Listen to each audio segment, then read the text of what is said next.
ମାନଙ୍କୁ ଦେଖିଲା ପରେ ମୋତେ ମୋ କଲେଜ ମନେ ପଡ଼ୁଛି। ମୁଁ ଭଦ୍ରକ କଲେଜରେ ଛାତ୍ର ଥିଲି, ତାପରେ ଏନ୍ଜୟ କରିବା ପାଇଁ ବମ୍ବେ ଗଲି। ଏସବୁ ଭିତରେ ବିଜ୍ଞାନ ଛାତ୍ର ହେଇକି ବି ମୁଁ ମ୍ୟାରେଜ୍ କରିକି ଫରେନ୍ କଣ୍ଟ୍ରି ଯାଇକି ବି ମୁଁ ଏ ସାହିତ୍ୟ ସହିତ କାହିଁକି ଯୋଡ଼ି ହେଇଛି। ଏ ଯେଉଁ କାନ୍ତକବି ସାହିତ୍ୟ ପରିଷଦ यार ये जो 4 और 1 5 आम पंचु पांडव बड़ भाई युधिष्ठिर भीम अर्जुन नकुल सब सान हूँ सहदेव किंतु ये परंपरा ये संस्कृति पंचु पांडव कहीं अन्य किसी भी तो पारना कारण महाभारत आम परंपरा आम संस्कृति से आम हेले ओडिया ओडिशार लोक तेणु ओडिया भाषा आम संस्कृति आम समस्ते बहुत हायर एजुकेशन पाइले उच्च शिक्षा पाई पढ़ाई जाऊँगी किंतु निज भाषा को आम यदि पचारा कि भद्रक में केते जन साहित्यिक अच्छा क्यों मोर ओडिया साहित्य को भद्रक अवदान देते कहींपारे अनेक पिला कहींपारे गोटे दुटा ना कहींपारे कहींपारे ना तेणु से प्रयास ता पचर मुझे साइंस स्टूडेंट तेणु दुटा उदाहरण कहबी आमर भारत जो वैज्ञानिक थे ना हूँ जेसी बोस तुम जो साइंस पढ़ी 10वीं श्रेणी जानी पदार्थर 5टी अवस्था 3टी अवस्था नुहे समस्त जानते 3टी अवस्था कठिन तरल गैसीय ना 5टी अवस्था आउ 2टा अवस्था किए कह जान गोटे हूँ चतुर्थ अवस्था प्लाज्मा और पंचम अवस्था हूँ बोस आइंस्टाइन संघनित अवस्था बोस आइंस्टाइन संघनित अवस्था कौन हम भारत जो वैज्ञानिक ना हूँ जेसी बोस जगदीश चंद्र बोस से एक्चुअली ए अवस्था की बाहर करते किंतु समस्या कौन थिला से पृथ्वी अनेक भाषा जानी नथिले तेणु से निज जो थियोरी बा थेसिस बाहर कले से कहा कोई पारले नहीं तेणु सी कौन कले ना सेतबेलर वैज्ञानिक आइंस्टाइन को सहायता ले जे सर मुई थेसिसटा बाहर करछि एटा सारा पृथ्वी को कहि दियो तो आपण किंतु आइंस्टाइन के से गद्दारी करियो कोले तोड़ से बाहर कर ता ना ही जीवो तार जो अज्ञता तार जो भाषा ज्ञान नहीं तार फायदा मु उठे से किसी दिन चापी देले कथा को ता ऊपर आउटी रिसर्च करे आउ दिनी कथा ता संग जोड़ी की कहले बॉस तुम कथा ने एकिटे आबरी तुम कथा मो कथा दिटा मिसई बाहर करियो बॉस कहले हां कि आपण ठीक होछ करंतु तो सेही ता ना हेगला बॉस आइंस्टाइन संबंधित अवस्था किंतु एटा मिछ केवल याको बाहर करतो बॉस त प्रॉब्लम कोन ना भाषा जानि नथिले सेटा मुख्य समस्या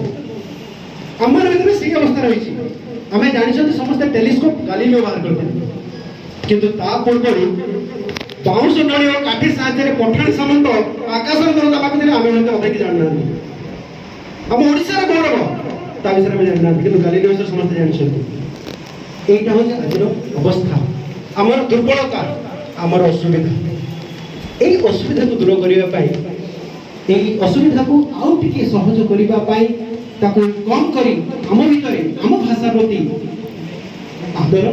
श्रद्धा जगेबा ये अनुष्ठान कांतकवि साहित्य परिषद आम भद्रक जन्मित कांतकवि लक्ष्मीकांत महापात्र नाम को आम केवल बहन करूँ परंपरा को साहित्य को और भाषा प्रति ममता को समस्त पाखे पहुँचार दायित्व नहीं आम अनुष्ठान कर कांतकवि साहित्य परिषद साहित्य माध्यम आगे जाऊँ किंतु केवल यहाँ बड़ लोक पढ़ी लोक शिक्षित लोक से प्रति आग्रही होती किंतु साहित्य प्रतिभा को आग को नवा तुम भितर ओडिया साहित्य प्रति ममता स्नेह आदर जगेबा आम जो जी समय आम अवसर समय रोचे पाठ को छाड़दे मुझे पाठ छाड़ी साहित्य कर पाठ सहित आम भर अवसर समय बहुत अच्छी जहाँ को आम भिन्न बाटर लगाऊँ से समय को जब आम साहित्य उपयोग करवा आम आज जो बसचु काली मुझे तुम से मोर आशा रही चेहरे तुम को देखी और तुम मैंने प्रश्न पाओ तो आम बुढ़ा हो जाए खुशी हो पे आम प्रेरणा नहीं आज जगह पहुँचे केवल आम नुहे आम ओडिशा भाषा पाई आम भद्रक माटी पाई कांतकवि तेणु ये प्रतिभा अन्वेषण अर्थात जे समस्ते प्रतिभा ना एक मिछ गोटे साधारण एग्जांपल देवी अनेक लोग कहते सी भल गीत गाए तार बढ़िया हुए आमर हुए सी सी भल पढ़े मोर पाठ हुए एमती नुहे गोटे छोट एग्जांपल दौर गोटे जगह 4टा कोईच रखाई चार जन पिला कहला बाबा ये चार्टा कईची अच्छी तुम जड़े जड़े से कईची उठाओ कौन कर कह गोटे पिला फट गला से गोटे कईची उठेला कहले मु देखुची समस्त ड्रेस भल ना मो ड्रेस काटे तैयारी कर ओके तू टेलर द्वितीय पिला कहला सेटा सुविधा लगुनी मु इथरे क्राफ्ट तैयारी करी पिला शिखेबी क्राफ्ट कहले हम तारी करा आज हम देखले ये सब ମୁଁ ଗଲା ଜୀବ ଗଲା ମଣିଷଙ୍କ ଦେହ କାଟିକି ଦେଖିଲି ତାଙ୍କ ଭିତରେ କ'ଣ ଅଛି ତାଙ୍କ ରୋଗ କାହିଁକି ଅଛି ତାକୁ ଭଲ ତେଣୁ ଏ ଉଦାହରଣ ଉଦ୍ଦେଶ୍ୟ କ'ଣ କହିଛି ଗୋଟିଏ ପିଲା ବି ସେମ୍ କିନ୍ତୁ ଚିନ୍ତାଧାରା ତେଣୁ ପ୍ରତିଭା ସମସ୍ତଙ୍କ ଭିତରେ ଅଛି କେହି ନିଜକୁ ଅଣ୍ଡରଏଷ୍ଟିମେଟ୍ କର ନାହିଁ ଭାବନାଟା ମୋ ସେ ଚେଷ୍ଟା କରିବା ଦରକାର ମୁଁ ଏଇଟା ହିଁ କରିପାରିବି ସିଏ ଯଦି ଗାଇପାରୁଛି ମୁଁ ଗାଇପାରିବି ତାର ଦୁଇଟା ମୁହଁ ନା ସେ ମୋଟା ଗଳା ନେଇକି ଆସେ नहीं मोर भी गला আছে তার भी गला আছে সে গাইବାକୁ চেষ্টা করছে গাইବାକୁ ମୁଁ চেষ্টা କରୁଥିଲି ବୋଲି ଗାଇବାକୁ ତ ଦତିକ ইম্পসিবল সেই জিনিস অসম্ভব সেই জিনিস যেটা চেষ্টা করা যায় না আর যে চেষ্টা করছে সে কেবে অসফল নুহে তেণু আজি এই প্রতিভা অন্বেষণ মাধ্যমে আম অনুষ্ঠান চেষ্টা করিব তোম ভিতরে লুচি রহিଥିବା প্রত্যেক প্রতিভাକୁ আগুক আনিব তো তুমি নিজକୁ জানিপারিব যে ମୁଁ এই কাম କରିପାରେ ମୁଁ বেশি সময় নই আমাদের କହିବାକୁ ସୁযোଗ ଦେଇଥିବାରୁ ଆମ অনুষ্ঠাନ ଉପଦେଷ୍ଟା ସଭାପତି